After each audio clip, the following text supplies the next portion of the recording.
Welcome to my channel. Try to hear the latest story. I'm typing this upstairs while what was supposed to be my wedding reception rages below.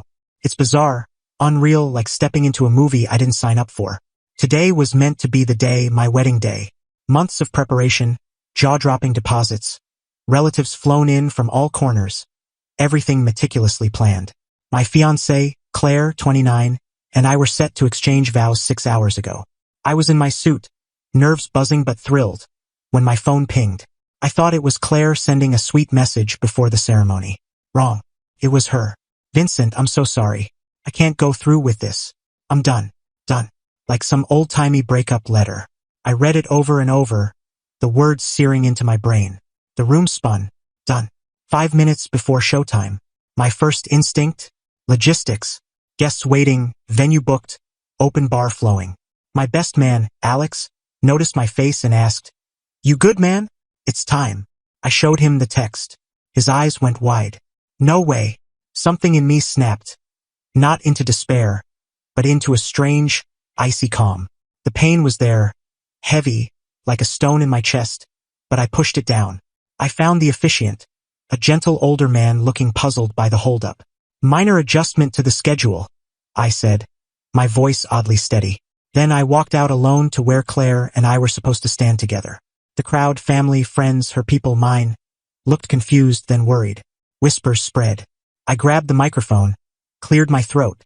"Thank you all for coming," I began. The room hushed. "There's been a change. 5 minutes ago, Claire sent me a text." I paused, scanning the faces. My parents, her parents, our friends. It read, and I quote, "Vincent, I'm so sorry. I can't go through with this. I'm done." Gasped. A few shocked murmurs from her side. My sister looked ready to collapse. I pressed on, voice calm. "So there's no wedding today." Claire made her decision. I let that land. Then louder. "But everything's paid for. The bar's stocked, the food's ready, the band's warming up. So tonight we're not celebrating a marriage. We're celebrating truth, even when it stings. We're celebrating dodging a disaster. And we're celebrating all of you being here. So please eat, drink, have fun. Let's make it a party." I raised my water glass. Booze felt risky for now. "To dodging disasters." Silence for a beat. Then Alex started clapping. My family followed. Slowly, others joined, some reluctantly. Claire's parents and her brother, Mark, bolted for the door. A chunk of guests, maybe a third, trickled out awkwardly. But the rest stayed. And downstairs, it's something. A strange, uneasy gathering. 6 hours later. The band's playing lively tunes, but the vibe is off. People are drinking heavily. Some try to dance. Others huddle, whispering, stunned. My dad gave me a bear hug, muttering, "Her mistake, son. Her loss." It took effort for the mood to lighten, mostly thanks to my friends keeping me afloat and the free liquor. I'm up here now, processing. The cost, God, the cost. Venue, catering for 150, flowers, my suit, the non-refundable honeymoon package. $60,000, mostly from me and my parents. Gone. No word from Claire since the text. No calls, nothing. How she slipped out of the bridal suite, mid-prep, to wherever her getaway was waiting, I don't know. Don't care. The text was the final blow. So here I am, hosting the most expensive, awkward, disaster-dodged bash ever. Send whiskey. Or maybe tea. I'm not sure. Update 1. Hey everyone. It's been a week since. The text. Thanks for the comments and messages. They've been a lifeline in this surreal aftermath. The not wedding party turned into something oddly unforgettable. After the initial shock, those who stayed embraced the dodging a disaster vibe. My friends were incredible, keeping me surrounded, making sure I didn't spiral.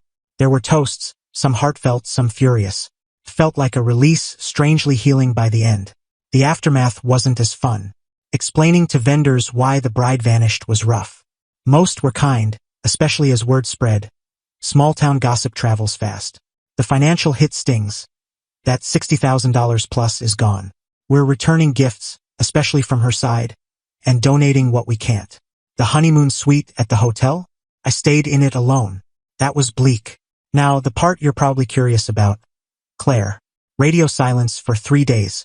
Then Tuesday night my phone lit up. Missed calls, voicemails, desperate texts. I messed up, Vincent. It was a huge mistake. Please talk to me. It's not what you think. I love you. Yeah. Turns out her big escape plan crashed hard. Mutual friends, horrified for me, filled in the blanks. Claire didn't just get cold feet. She was leaving for someone else. A guy named Ethan, older, with a shiny car and big promises. The plan? Ditch the wedding, meet him, and ride off to some glamorous new life he'd supposedly arranged. Except Ethan's promises were empty. He expected her to fund everything, assuming she'd secure a wealthy husband, me, and get cash from guilt payments or alimony later. When the wedding imploded and I wasn't playing ball, Ethan bailed, reportedly leaving her stranded at a rest stop 3 states away by Wednesday. So, the frantic calls. I answered one mostly out of curiosity. Vincent, she sobbed. Thank God. Hysterical. I screwed up so bad. It was the pressure, the stress. Ethan was nothing. Please, we can fix this. We can reschedule, say I had a breakdown. The nerve. Thinking she could just slide back in after blowing everything up. Claire, I said, voice flat. You texted me I'm done minutes before our wedding. You had a bag packed and a guy waiting. There's nothing to fix. We're over. No, Vincent, please. It was a mistake. I love you. More tears. Your actions said otherwise, I replied. You chose Ethan. He didn't pan out, so now you want me back as your fallback? No. Figure out your own mess. I hung up, blocked her. Then her brother, Mark, called, furious. How dare you embarrass her like that? Announcing her text? Throwing a mockery party? She was stressed, Vincent. Mark, I said, exhausted. She dumped me via text minutes before the wedding to run off with another guy who ditched her. I shared her exact words for clarity, not to shame her. The party happened because it was paid for. She caused this, not me. You should have protected her.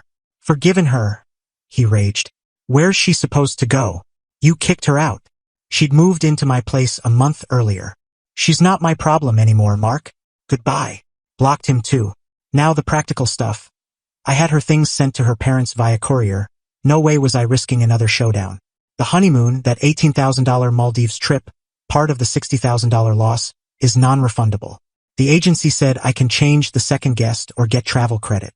Thinking about it. This week aged me, but I feel freer? Definitely dodged a disaster. Update 2 month since D-Day, Disaster Dodge Day. Things got messy, then settled into a new kind of irritating. The rumor mill kicked in, driven by Claire and Mark. Suddenly, I was the villain. Too controlling, too demanding, and apparently, I secretly canceled the wedding and framed her. The text? Allegedly misunderstood or sent under pressure. Some of her distant cousins and friends bought it. Lost a few social media connections. Whatever. I didn't argue publicly. To anyone who asked, I said calmly. She texted I'm done 5 minutes before the wedding and left for someone else. That plan failed. Here's the text if you need proof. Showed it to a few key people. Most saw through her story. Then came the demands. Messages from new numbers, emails, even a letter from her mom. They wanted reimbursement for Claire's emotional investment in wedding planning. For her stuff I sent back. For half the value of the returned or donated gifts. Mark even suggested I pay for Claire's therapy for the trauma she caused. The entitlement was unreal.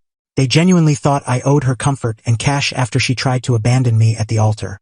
I consulted a lawyer to be safe. He chuckled at their claims, confirmed Claire had no legal ground. I sent one response through him. Vincent considers this matter closed. Claire ended the engagement and wedding. No compensation is owed. Further demands will be treated as harassment. Blocked the new contacts. Now the satisfying part. The revenge, if you can call it that. It wasn't about destruction. It was about taking back what she discarded and not letting her choices ruin me. That $18,000 Maldives honeymoon? Claire was obsessed with it. Picked the exact villa. Letting it go to waste felt like letting her win. So I called Alex. You free next week? I asked. He was puzzled. I explained. His answer? Hell yeah. We went. 2 weeks ago. Flew first class, part of the package. Stayed in Claire's dream villa. Went snorkeling. Sipped overpriced drinks. Soaked up the sun. Didn't dwell on her after day 1. Just enjoyed a lavish trip meant for a different future. Before we left, I posted one photo on my private social media. Me and Alex, smiling with drinks, turquoise water behind us. Caption. Turning the unexpected into paradise. No names, no drama. But I knew Claire or Mark would see it. And they did. A mutual friend, trying to keep the peace or stir trouble, sent it to Mark. Word is, Claire sobbed for hours, not out of regret, but because she was supposed to have that trip. Mark was livid, ranting about how I rubbed it in. How dare I enjoy my honeymoon? Yeah, how dare I? Final update 4 months later, and this saga's done. The demands stopped after my lawyer's email. Guess they finally grasped they had no leverage. Claire's smear campaign fizzled. Lies don't hold up when the truth is so clear. What's up with Claire? Mutual friends, mostly checking in out of concern for me, shared the tea. After Ethan ditched her and I refused to take her back, she crashed with Mark. It imploded fast. Claire treated his place like a free ride, didn't work, whined nonstop. Mark gave her 2 months before showing her the door. Family loyalty only goes so far when you're that selfish. She's back with her parents now, working some entry-level office job, always griping about money and how unfair life is. She's still playing the victim, claiming I ruined her life. No accountability, no remorse, just resentment that her big plan tanked. Ethan's gone, wants nothing to do with her. Me? I'm solid. Really solid. The early weeks were brutal. Felt betrayed, foolish, furious. But that disaster-dodged party set the tone. My people rallied. The Maldives trip with Alex was a game-changer. A way to reclaim joy from the wreckage. The $60,000 hit hurts, but it's just money. What I gained, self-worth, freedom from someone who didn't value me, is worth more. The revenge? It wasn't about pain. It was about proof. Proof my life didn't stop without her. Proof I could thrive. That Maldives photo was the perfect, subtle flex. Not an attack, but a declaration. I'm moving on. Seeing her entitlement crumble under the weight of her own choices? That's the real payoff. She didn't just lose a partner. She lost the life she thought was guaranteed. And her backup plan was a mirage.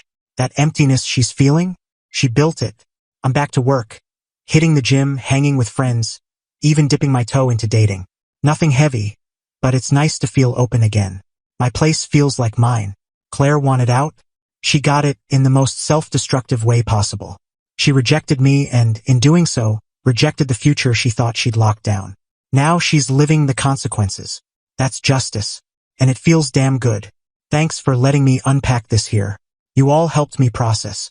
Time to close this book for good. Peace.